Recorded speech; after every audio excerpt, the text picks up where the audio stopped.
प्रिय छात्र छात्राओं, मॉडर्न स्टडी सेंटर के हिंदी प्रभाग में आप लोगों का अपने हिंदी शिक्षक के तरफ से हार्दिक स्वागत है।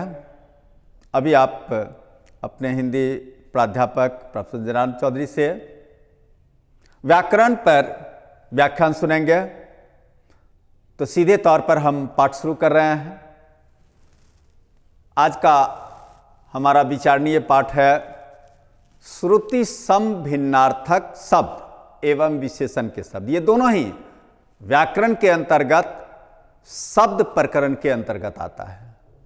शब्द का क्षेत्र बड़ा व्यापक है। उसी व्यापक क्षेत्रों में एक भाग है श्रुति सम भिन्नार्थक। पहले बात करते हैं उसी पर। श्रुति सम भिन्नार्थक शब्द का अर्थ ही हुआ सुनने में, श्रुति में सम लगता है, एक जैसा लगता है, लेकिन अर्थ भिन्न होता है। फिर से इसको सुन लीजिए। सुनने में जो एक जैसा लगे लेकिन अर्थ अलग अलग हो, उसे हम श्रुति सम भिन्नार्थक कहते हैं। आप यहां पर देख रहे हैं, सुनने में एक जैसा लगे परंतु अर्थ अलग हो, उसे श्रुति सम भिन्नार्थक कहते हैं। और आगे विशेषण पर हम आगे बात करेंगे। अभी हम श्रुति सम पर ही बात करते हैं। श्रुति सम को आपने समझ लिया, श्रुति में सम लेकिन अर्थ में भिन्न, अलग। उदाहरण के तौर पर आप देखें, यहां पर आप देख रहे हैं एक मिलता जुलता शब्द यहां है और दूसरा मिलता जुलता शब्द यहां है। जैसे अंश, अंश तालव्य है जिसका अर्थ भाग होता है, और फिर अंश जिसका अर्थ कंधा होता है, और तरफ जैसे पूरब की ओर, पश्चिम की ओर, और तथा, अन्न, अनाज, अन्य, दूसरा। यहाँ पर ध्यान रहे कि यह श्रुति सम भिन्नार्थक हमारे बोलने की नादानी के कारण सम जैसा हो जाता है। वास्तव में बहुत कम शब्द हैं जो सम होते हैं। बोलने में यदि हम सावधान रहें तो अंतर साफ साफ पता चलेगा। जैसे अन्न हम उच्चारण करते हैं, अन्य और अन्य का उच्चारण करने में अंतर आएगा, तब अर्थ में भी अंतर आता है।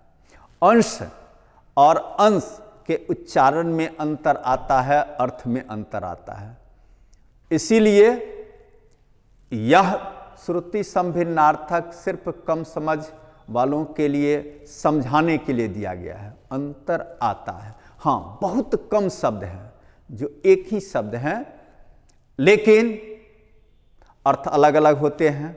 एक जैसा उच्चारण होता है, अर्थ अलग अलग होता है। बहुत कम शब्द है।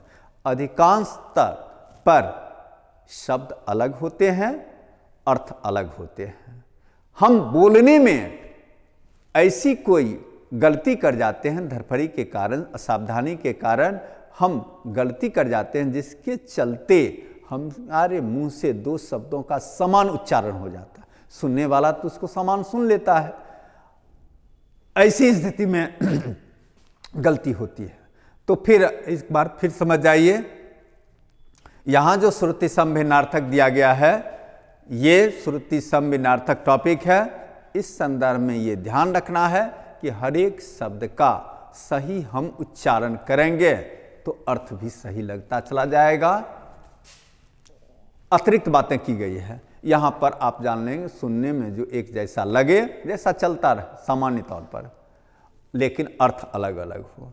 और तरफ और तथा, अन्न, अनाज, अन्य, दूसरा, असन, भोजन, आसन, बैठका, अणु, कण, अणु, छोटा, अविराम, सुंदर, अविराम, लगातार, अशक्त, विरक्त, अशक्त, शक्तिहीन, अगम, दुर्गम, आगम, शास्त्र, अस्त्र, हथियार, अस्तु, अच्छा, अरि, दुश्मन, अरि स्त्रीवाची, जैसे कहते हैं अरि लड़की, तो यहाँ संबोधन के लिए है स्त्रीवाची संबोधन। अली भौरा, अली सखी, अवधि समय, अवधि अवध क्षेत्र की भाषा, आदि आरंभ, आदि आदत या अदरक, आरती दुख, आरती पूजा के क्रम में दीप दिखाना, आरती भगवान को जो दिखाते हैं। आकर खजाना, आकार स्वरूप, व्रण घाव, वर्ण अक्षर, किला दुर्ग, कीला खूंटा, प्रण प्रतिज्ञा, पर्ण पत्ता, कुल समग्र या वंश, कुल किनारा, कर्म कार्य, क्रम सिलसिला, दीन गरीब, दीन दिवस, कल सुंदर, काल समय, गोत्र वंश, गोत्रा पृथ्वी, नरी बकरी, नारी स्त्री। नारी के संदर्भ में एक और शब्द देख लीजिए, ये नारी जिसका अर्थ नब्ज होता है, पल्स जिसको अंग्रेजी में कहा जाएगा।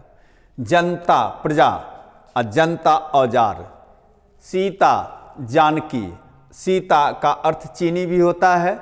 निज का अर्थ अपना, निजा का अर्थ लड़ाई, गात का अर्थ तन, ज्ञात का अर्थ मालूम, दिव्य का अर्थ अलौकिक, दिव्या का अर्थ आंवला का पेड़, आंवला जो खाते हैं जिससे च्यवनप्राश इत्यादि बनता है वो आंवला, जिसको आप गांव घर की भाषा में औरा भी कह देते हैं, ये देहाती शब्द है, आंवला उसके लिए सही शब्द है।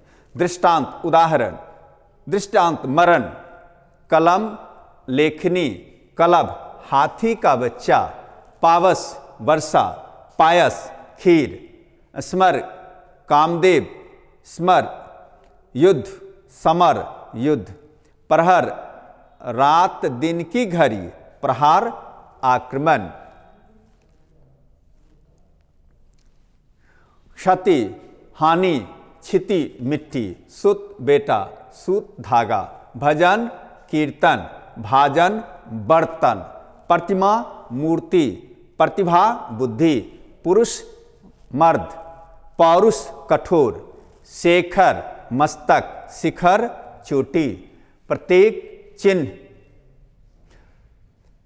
प्रतीप उल्टा, श्वेत सफेद, स्वेद पसीना, व्यंजन पंखा, व्यंजन भोजन का प्रकार, याम पहर, यामा रात, समाधि योग, समिधा हवन की लकड़ी। इस तरह आपने कुछ उदाहरणों को देखा और भी आप व्याकरण के सहारे अभ्यास करेंगे, क्योंकि यहाँ जो आपको बताया गया वही आप जितना अधिक व्याकरण के संपर्क में रहेंगे, साहित्य के संपर्क में रहेंगे, साहित्य के शिक्षक के संपर्क में रहेंगे, उतना आपका शब्द भंडार समृद्ध होगा, उतना आप बढ़िया कर पाएंगे। तो अभी आपको कुछ उदाहरणों से परिचय कराया गया, अब हम विशेषण पर बात करते हैं। विशेषण पूरा पाठ अभी नहीं बता रहे हैं, बल्कि कुछ उदाहरण दिए जा रहे हैं जिसमें विशेषण बनाने की बात है। भेद इत्यादि जो है वह अलग से चीज है, अभी आपको सिर्फ विशेषण बनाने के लिए जो दिया जाता है उस पर बात करेंगे, उसका उदाहरण। विशेषण पूरा चैप्टर ये नहीं है। विशेषण में आप पढ़ेंगे विशेषण की परिभाषा, विशेषण के भेद, ये सब या तो पहले कर दिया गया होगा और नहीं तो फिर आगे हम देखते हैं कि आगे यदि होगा तो हम कर देंगे। अभी तत्काल विशेषण बनाने पर बात करते हैं, क्योंकि ये बड़ा महत्वपूर्ण है। प्रायः ऑब्जेक्टिव में विशेषण बनाने के लिए दिया जाता है। तो विशेष कहते हैं संज्ञा शब्द, मूल शब्द जो होता है उसको विशेष कहा जाता है, जिसकी विशेषता बताई जाती है वह विशेष है, और जो विशेषता बताता है वह विशेषण कहलाता है।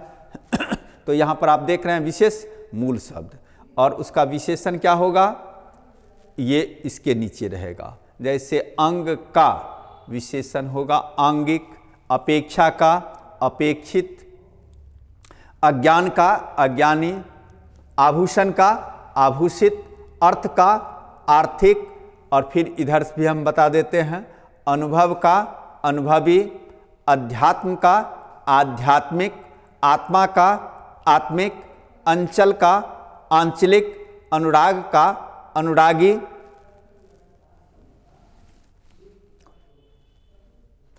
अब आगे देखें, अंश का आंशिक, आदर का आदरणीय, आश्रय का आश्रित, इतिहास का ऐतिहासिक, उत्तर का उत्तरी, ईश्वर का ईश्वरीय, उद्योग का औद्योगिक, कृपा का कृपालु, खपरा का खपरैल, कागज का कागजी, कांटा का कटीला, कंकर का कंकरीला, खेल का खिलाड़ी, गृहस्थ का गारहस्थ, ग्राम का ग्रामीण, घर का घरेलू, घमंड का घमंडी, गुलाब का गुलाबी, घृणा का घृणित, रस का रसीला, देश का देसी, दिन का दैनिक, मास का मासिक, वर्ष का वार्षिक, जल का जलीय, विष का विषैला, जहर का जहरीला, नाटक का नाटकीय, नगर का नागरिक, पशु का पाश्विक, जंगल का जंगली, चाचा का चचेरा, धर्म का धार्मिक, शरीर का शारीरिक, आकाश का आकाशीय, समुद्र का सामुद्रिक। अब यहां पर एक चीज ध्यान रहे कि ये सब तो आप बना लेंगे, कभी कभी छात्रों को परेशान करने की दृष्टि से बोर्ड में सर्वनाम का विशेषण बनाने के लिए दे देता है। जैसे यहां पर आप देख रहे हैं, मैं का, वह का, तुम का। ऐसी स्थिति में इसको देखकर घबराने की जरूरत नहीं है, बल्कि उसके लिए आपको नियम हम बता देते हैं। मैं यदि है तो मैं को तुरंत कारकीय रूप में डालिए, मैं का कारकीय रूप मुझ हो जाएगा, आगे सा लगा दीजिए। विशेषण के क्रम में आप यह भी जान लीजिए कि जिसका विशेषण नहीं बन पाता है उसके आगे सा या जैसा लगा देने पर वह विशेषण का रूप लगभग तैयार। यह हम नहीं कर रहे हैं कि आप सब जगह लगा दीजिए, जिसका जो बन रहा है वो तो बन ही रहा है, किसी कारण बस आपसे नहीं बन रहा है तो उसके आगे छोड़ने से बढ़िया है सा या जैसा लगा दीजिए। जैसे एक उदाहरण ले लीजिए, जैसे आपको आकाश शब्द का विशेषण बनाने के लिए दिया, आपको आकाशीय शब्द का ज्ञान ही नहीं है, आकाशीय शब्द नहीं बन रहा आपसे। आकाश का विशेषण आकाशीय होगा, बनाना है सही होगा, लेकिन आकाशीय शब्द आपसे बन नहीं रहा, आप क्या करेंगे? उस समय यदि आप आकाश जैसा कह देते हैं या आकाश सा, तो वह काम चलाऊ विशेषण बन जाता है।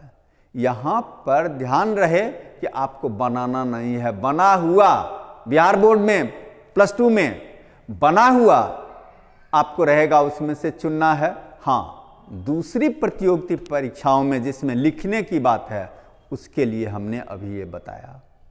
या फिर ऑप्शन में ही कहीं ऐसा दे दिया तो घबरा जाने की जरूरत नहीं है। आप समझें कि मैं का यह विशेषण रूप है, मुझ सा, वह का उस सा, कौन का किस सा, मिथिला का मैथिल, बिहार का बिहारी, पुराण का पौराणिक, वेद का वैदिक, पृथ्वी का पार्थिव, पुस्तक का पुस्तकीय, परिवार का पारिवारिक, पर्वत का पर्वतीय, पिता का पैतृक, पक्ष का पाक्षिक, बर्फ का बर्फीला।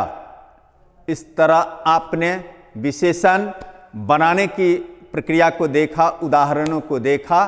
फिर एक बार आपको मैं बता देना चाह रहा हूं कि विशेषण बनाने में आपको उदाहरण के रूप में दिया गया है, इन सारे उदाहरणों को ही आप उपयोग करेंगे। बिहार बोर्ड के लड़के तो उसमें आपको जो दिया गया है बहुवैकल्पिक में, उसके आधार पर आप चुनेंगे, आपको लिखने की जरूरत नहीं है।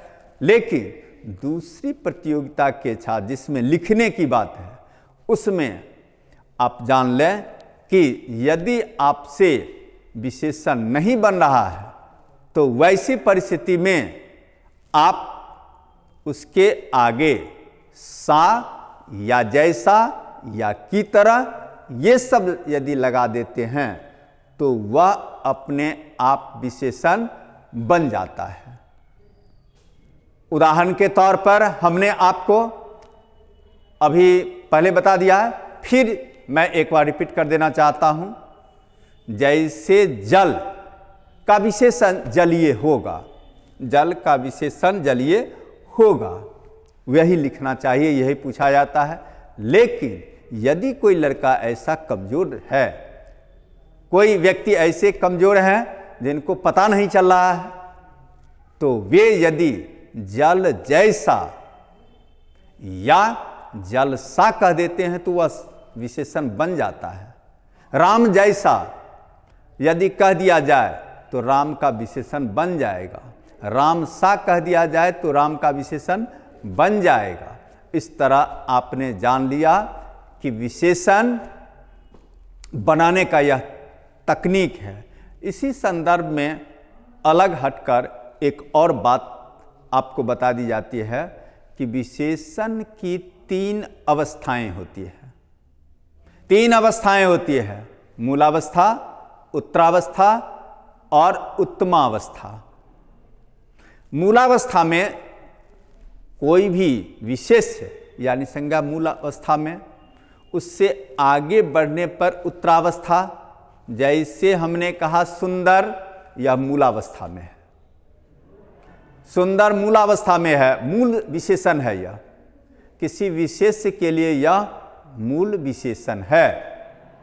और सुंदरतर यह उत्तरावस्था है, उससे बेहतर है।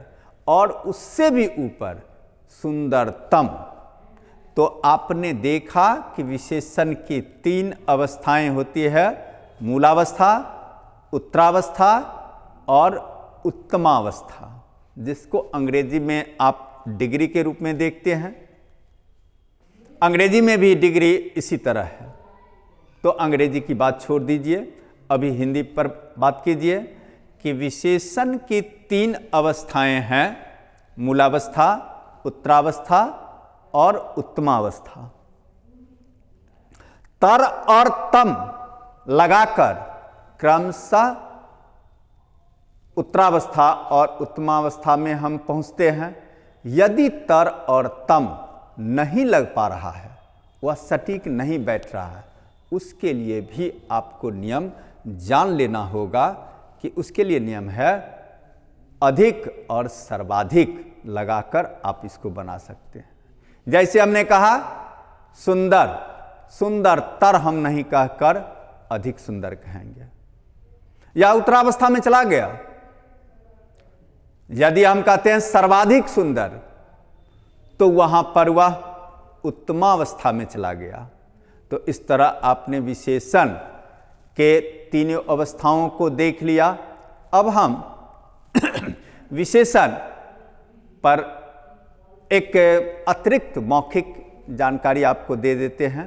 जब विशेषण पर चर्चा चल ही गई है तो आप इसके भेद को भी देख लीजिए।